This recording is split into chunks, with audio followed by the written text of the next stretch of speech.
Have you ever noticed how a place can feel totally normal during the day, but the second the sun goes down, it's like a switch flips? The entire vibe changes from peaceful and familiar to, well, to the kind of place you feel like you might not make it out of. This first story is exactly like that. The guy who sent this in, we call him Nolan, used to go on these late-night walks to clear his head after a long day. He lived near a medium-sized community park.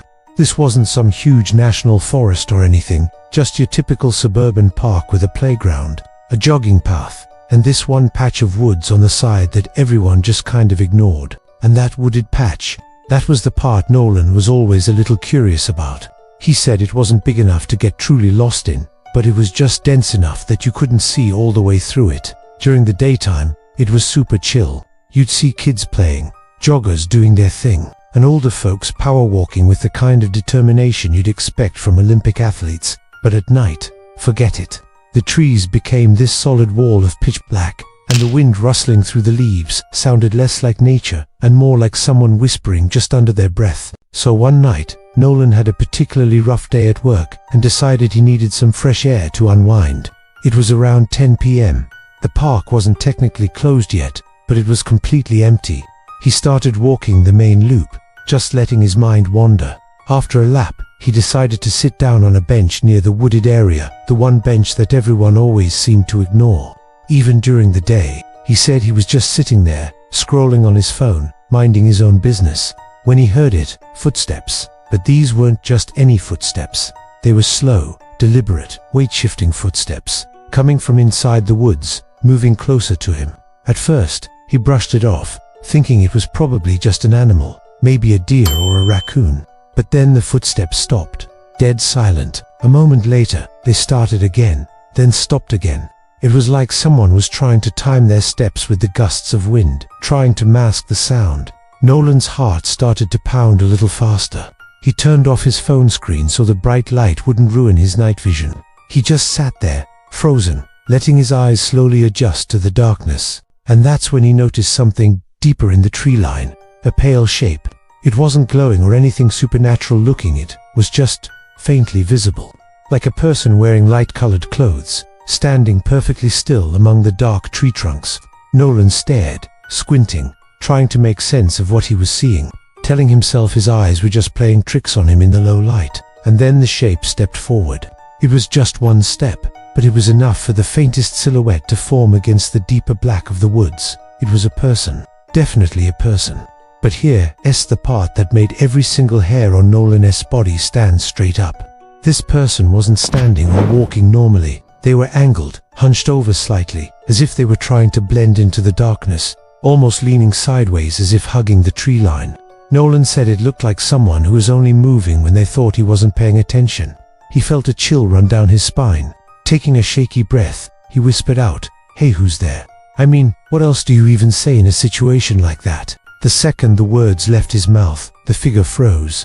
Not like a normal reaction, not like someone who was startled. It was more like they held still in an unnatural, rigid way, completely locked in place. The wind blew again, and for a split second, he saw the person's outline shift. Not walk, shift, like their weight just slid from one limb to another, without any other movement. It was so unsettling, so fundamentally wrong, that it was all the confirmation Nolan needed. That was enough. He slowly got up from the bench and started walking toward the main path, back toward the streetlights. He didn't run, because some primal instinct told him that running might trigger something. He just walked at a steady, fast pace, his ears on high alert. As he walked, he heard a branch snap loudly behind him. Then another one. Then the soft shuffle of feet speeding up in the leaves behind him. He said he fought every urge in his body to look back. He just knew, deep down, that looking back felt like opening a door you were never, ever supposed to open. He kept his eyes locked on the glow of the streetlights ahead, his heart hammering against his ribs. He finally reached the street, stepping out from the park's darkness and into the reassuring orange glow of the lamps. Only then did he feel safe enough to turn around. He looked back at the park entrance. There was nobody there, no footsteps, no figure lurking in the shadows. There was just the dark, silent line of the trees. He walked home as fast as he could, and, as you can imagine, he didn't sleep a wink that night. But the creepiest detail of all comes the next morning. On his way to work, he had to walk past the park again. Curiosity got the better of him, and he glanced over at the spot where he'd been sitting. He noticed something that made his blood run cold. Footprints. There were fresh footprints in the soft dirt, right where the trees met the grass. But the footprints weren't facing the path, or away from the bench. They were facing directly toward the bench, facing exactly where he had been sitting. It was as if someone had been standing there, watching him, for a lot longer than he realized.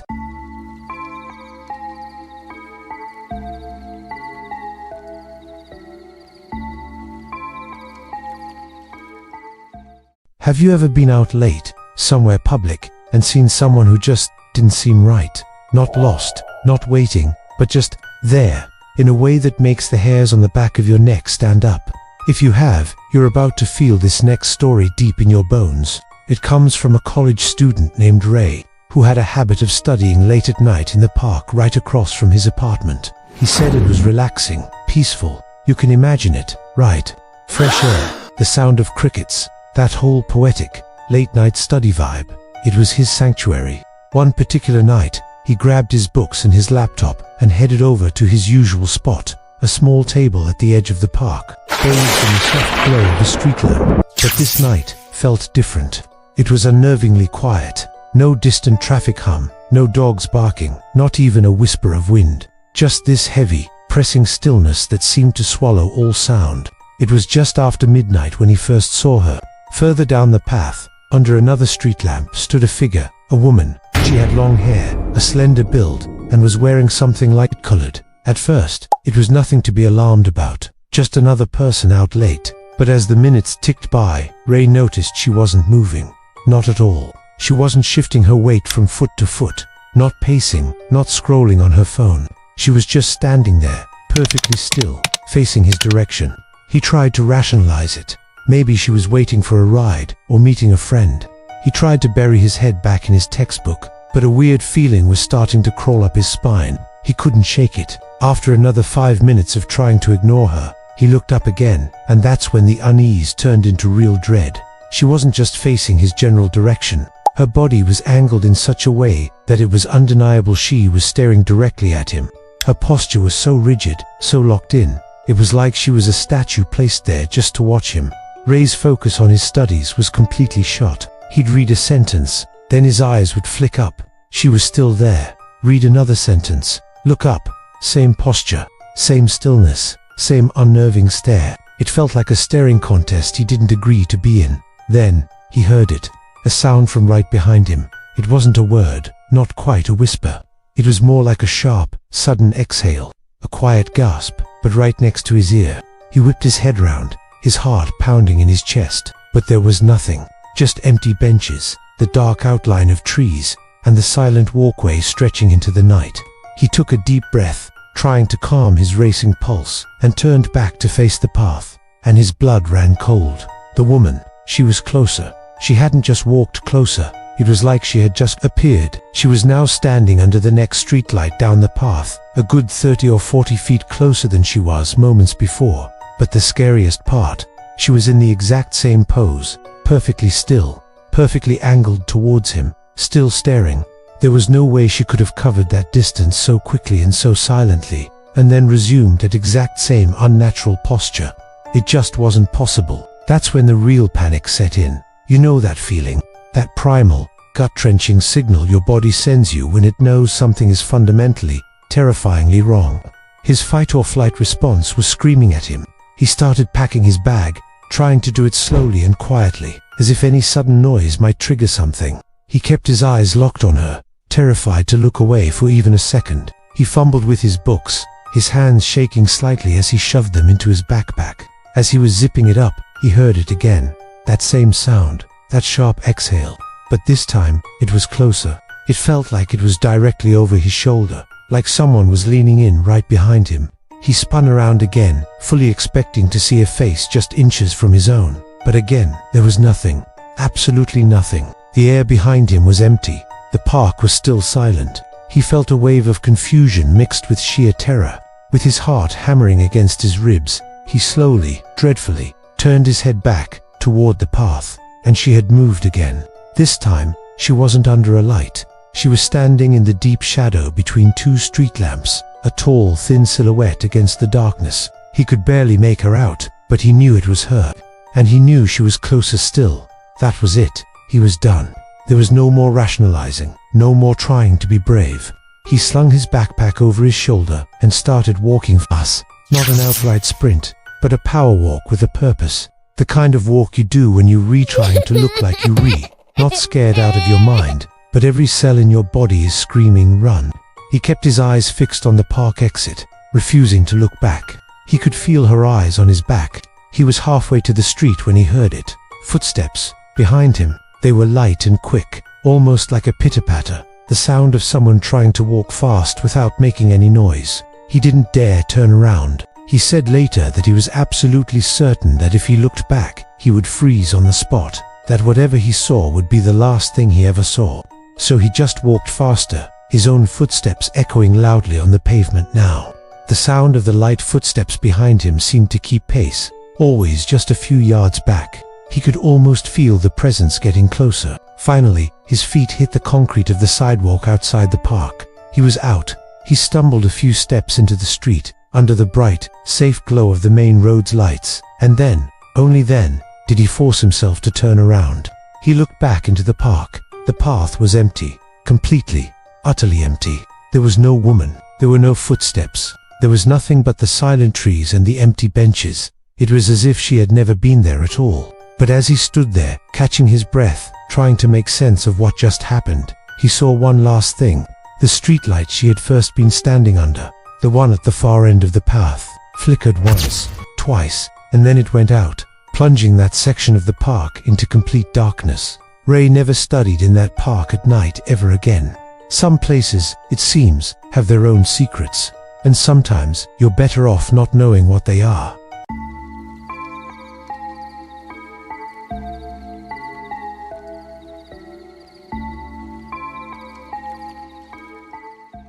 We all know what playgrounds look like during the day, right? They're bright, happy places. You hear kids laughing, parents chatting, the gentle creak of swings going back and forth. They feel safe, but have you ever walked past one at night, when it's completely empty and the moon casts long, strange shadows? Suddenly, that same playground doesn't feel so innocent. Those swings start to look like they're gateways to somewhere you really do want to go. The silence feels heavy. Tonight's story comes from a woman named Jess, and it's about one of those late-night walks past a playground. Trust me, it's every bit as creepy as it sounds. Jess had a routine. Every evening after work, she'd go for a jog to clear her head. Her usual route took her right past a small neighborhood park. This park had a little playground tucked away in a corner, nothing fancy. Just a slide, a couple of swings, and one of those springy rocking animals, the kind that looks like a faded cartoon horse. She ran past this place almost every single night, and it was always deserted after sundown. Just an empty, quiet patch of sand and metal. But one night, things were different. It was around 9:30, a bit later than her usual run. The sky was dark, and the park was lit only by a couple of distant streetlights. As she approached the playground, something caught her eye. The swing on the left was moving. And I don't mean it was just drifting in the breeze or gently rocking. This thing was swinging, properly swinging, like a kid had just launched themselves off the seat at the highest point of the arc. It was pumping back and forth, reaching that peak, pausing for a split second, and then rushing back down. Jess slowed her jog to a walk, her breath catching in her throat. Her first thought was the wind. It had to be the wind, right? But then she looked around. The leaves on the trees were perfectly still. The tall grass along the path wasn't moving. There was no wind, not even a whisper of a breeze. The air felt thick and heavy, completely stagnant. Yet, that one swing was going for it, like an invisible kid was trying to touch the sky. She just stood there, staring, trying to make sense of it. Maybe an animal jumped off it, a big cat, but the other swing, the one right next to it, was completely motionless. It hung there, dead still, not even twitching. That's when the real chill set in. The two swings were inches apart, but only one was alive with motion. It just didn't make any sense. Her eyes scanned the ground beneath the moving swing, and that's when she saw something that made her stomach clench into a tight knot. There was a footprint in the sand. a single, perfect footprint. It was deep, like someone had landed hard after jumping off the swing with a lot of force. But here's the part that made her skin crawl. There were no other prints. None. No footsteps leading up to the swing.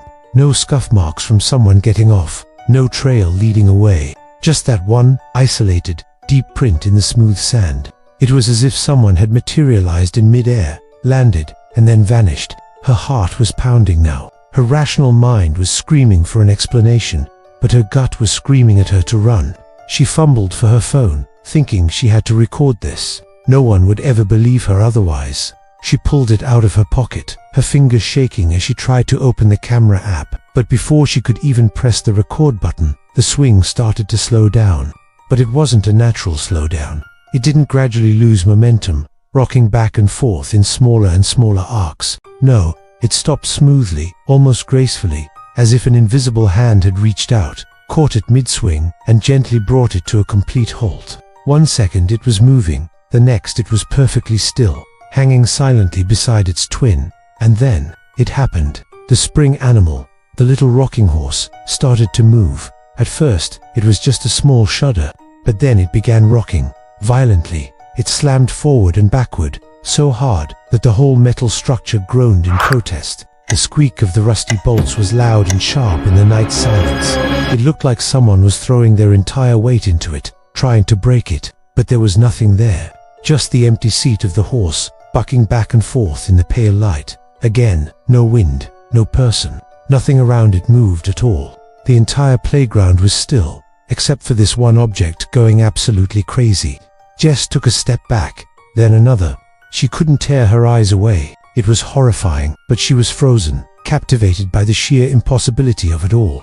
She watched as the rocking horse's frantic movements began to slow, and then, just like the swing, it came to a sudden, unnatural stop. The squeaking ceased. Silence fell over the playground once more. For a second, she thought it was over. But right as the horse stopped, the other swing, the one that had been perfectly still this whole time, was suddenly yanked backward. It was pulled back so far that the chains went taut, and then it was released, swinging forward with a loud creak. It was like someone had been standing behind it, pulled it back to get a running start, and let it go. That was it. That was her breaking point. She didn't wait for another second. She didn't think. She just turned and sprinted. She ran down that path faster than she ever had before, her lungs burning, not daring to look back. She thought she was going to twist her ankle on the uneven pavement. But even as she ran, she heard something. A soft, metallic click from behind her. The sound of swing chains shifting, maybe under a new weight. Or maybe it was the sound of someone sitting down. That tiny sound was followed by another, a faint dragging noise that seemed to echo in the quiet night, like someone was dragging their feet through the sand as they started to swing. She didn't stop running until she burst through the door of her apartment, slamming and locking it behind her. She was gasping for air, her whole body trembling.